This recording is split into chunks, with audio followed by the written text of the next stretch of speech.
If you have bifold closet doors, you know that they can be a pain. From not closing right, to squeaking, they can kind of be annoying. But a friend of mine had a bigger problem. Her kids kept getting their fingers pinched in their doors. So instead of tearing everything out and buying new ones, I reused the doors she already had and converted them into double swing doors. It's a pretty simple project and you only need a few tools. Here's how I did it. First, you need to remove the bifold doors from the track. Here's a diagram of the various parts from Primeline Bifold Door Hardware Repair Kit. I purchased a couple of these just to have on hand in case I needed any spare parts. I've linked to it in the description. You need to remove the top pivot. You push it down and pull the door open. This pivot can be removed from the door with pliers.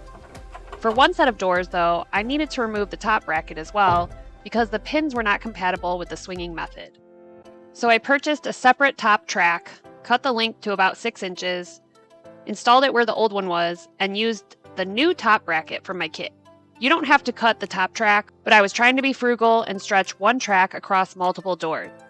You'll definitely want to make sure your screws are going into studs or use high-quality wall anchors. You don't want this door to fall on anyone. That's it. Step 1 is just removing the top pivot. Unless you run into something like I did.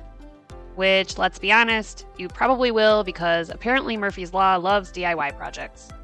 Moving on, step 2 is joining the door panels together. So each bifold door has 2 narrow panels that are hinged together, and it makes the full-size door, so we need to lock these panels together so they act like one solid door. The easiest way to do this is to join them with metal joining plates.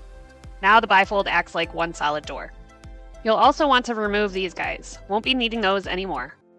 Now the door swings freely back and forth, but we need a way to stop it from swinging into the inside of the closet. Since both doors didn't originally have door stops, I needed to add them so the doors stop in the right position when closed. I used a thin strip of wood at the top and secured it to the inside of the frame with pocket holes and screws. This also makes the doors feel more solid when they close. To keep the doors closed, you can simply install a magnetic catch on each door and its corresponding door stop.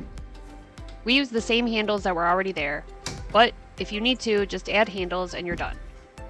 Here's how it works. The top pivot rotates and the bottom pivot does too. So when you open the door, the top pin spins in place while the bottom pin actually threads in and out as it moves.